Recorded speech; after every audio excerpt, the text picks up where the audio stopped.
number 79. Nothing can be more entirely unfounded than the popular notion that circumstantial evidence is an inferior quality of proof. The most able writers on the law of evidence have always maintained the contrary.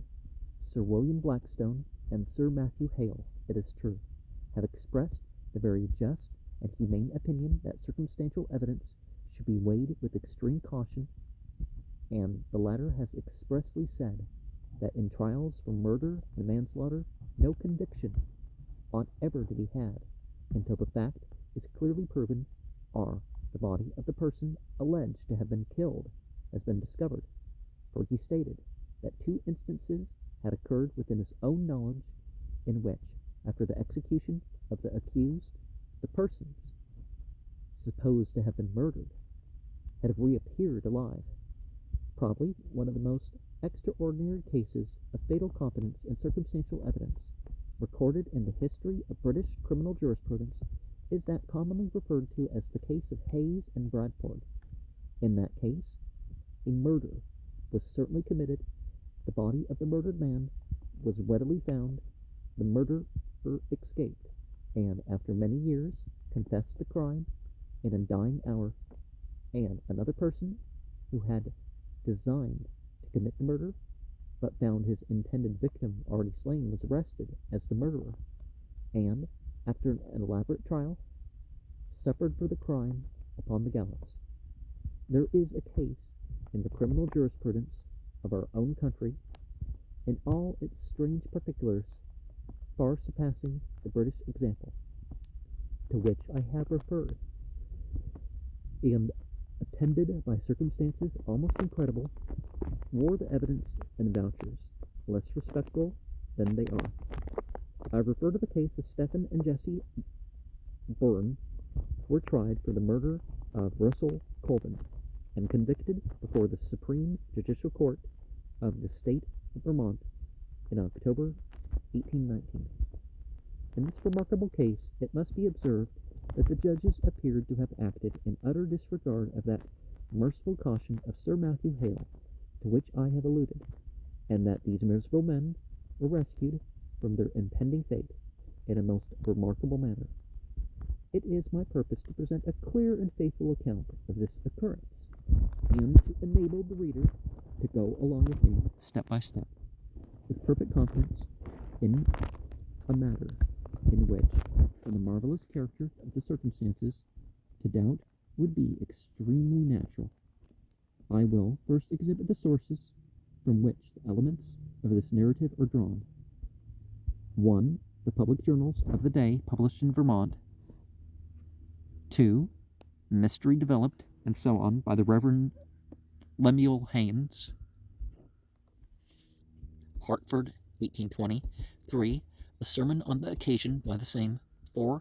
A brief sketch of the indictment, trial, and conviction of Stephen and Jesse Byrne for the murder of Russell Colvin by S.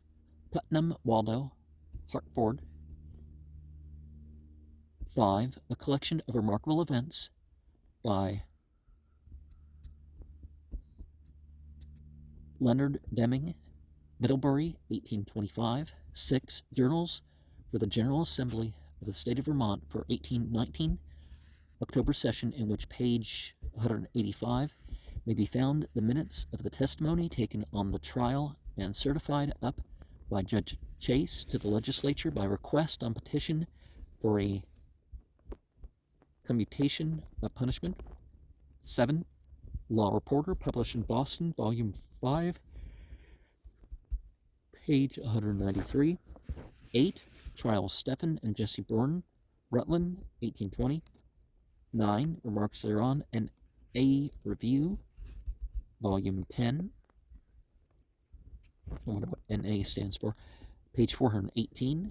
10. Greenleaf's Treatise on Evidence, Volume 1, page 320, Note 2.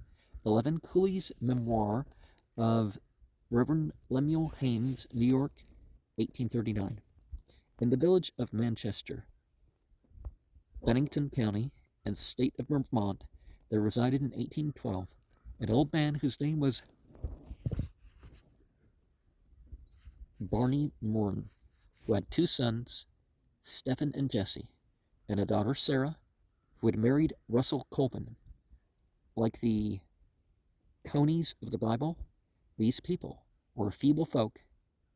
Their mental powers were slender. They grew up in ignorance. Their lot was poverty.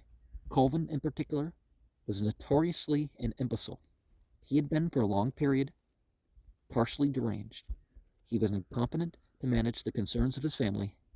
He moved about in an idle, wandering way, and was perfectly inoffensive. And the woeful destruction of such a man would have been the murder of an innocent. In May 1812, Russell Colvin was missing from home.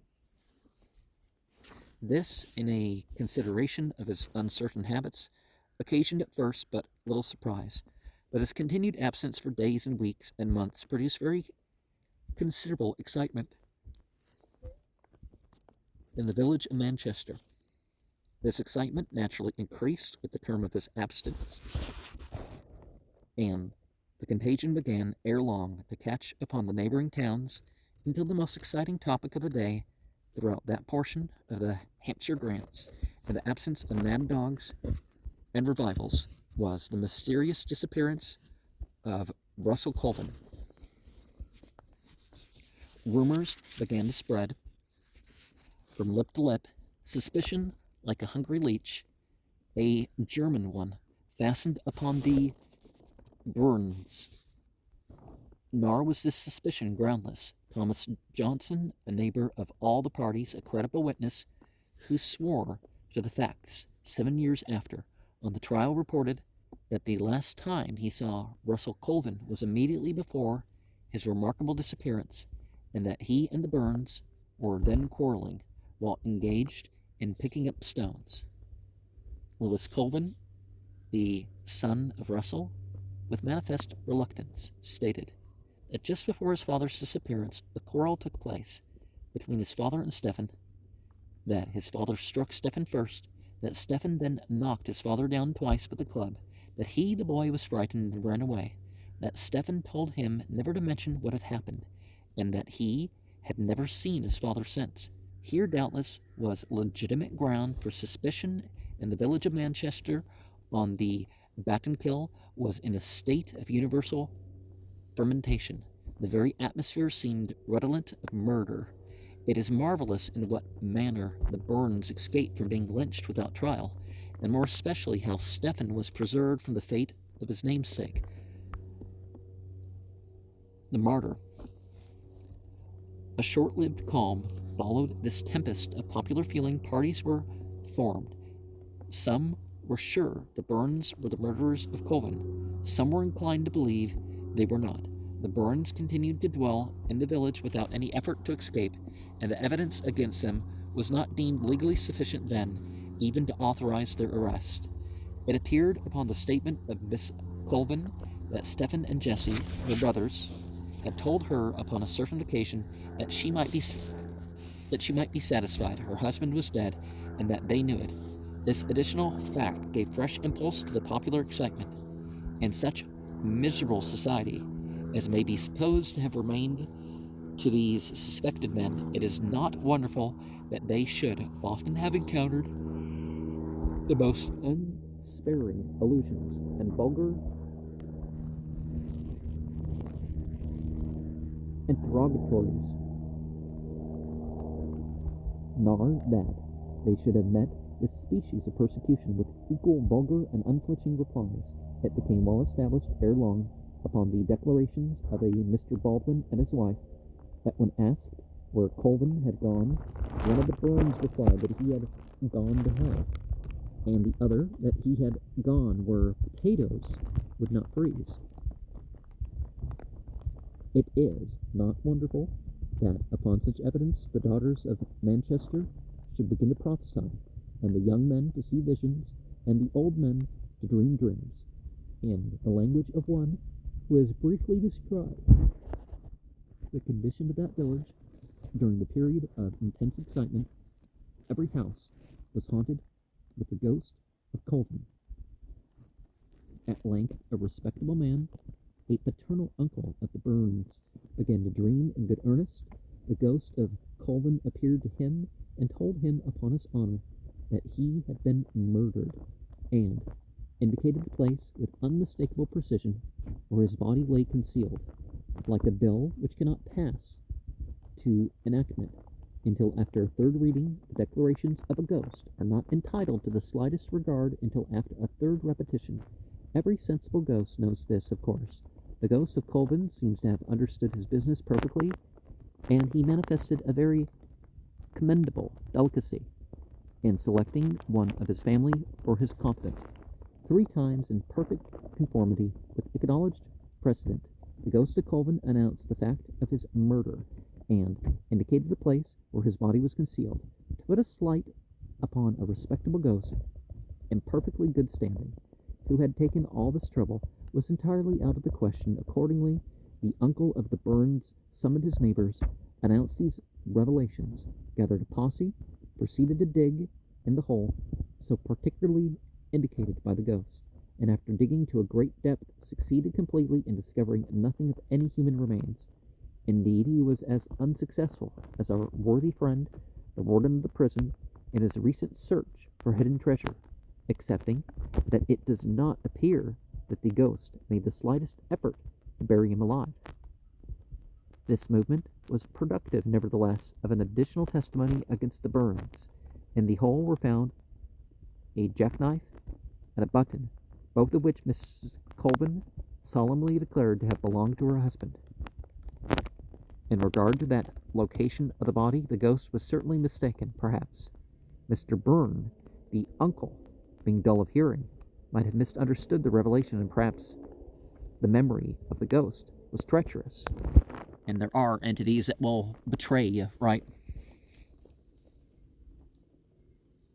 Evidence gathered up by piecemeal was nevertheless gradually enveloping the fate of these miserable men, evidence of a much more substantial matter than dreams are made of.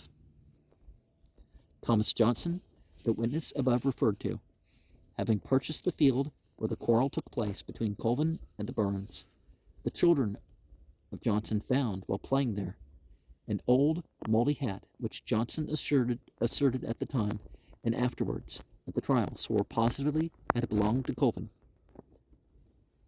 Nearly 7 years had passed since the disappearance of Russell Colvin. Stephen Byrne had removed from Manchester about 5 years after the supposed murder, and resided in Denmark, Lewis County, New York, at the distance of some 200 miles. Jesse still continued at Manchester, and neither of these wretched men, upon any occasion, appears to have attempted flight or concealment.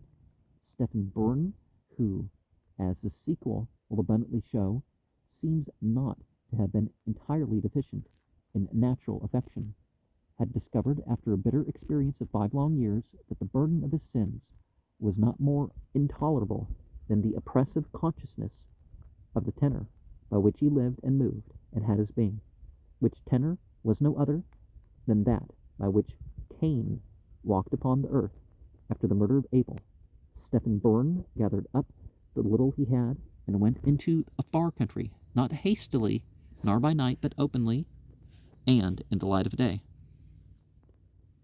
Jesse, who was evidently the weaker brother, the poorer spirit, remained behind, deeming it easier, doubtless, to endure the continued suspicion and contempt of mankind than to muster enough of an energy to rise and walk. Well nigh 7 years, as I have stated, have passed since the disappearance of Colvin. A discovery was made at this period, which left very little doubt upon the minds of the good people of Manchester that the Burns were guilty of the murder of this unhappy man, and of attempting to conceal his remains. Cremation.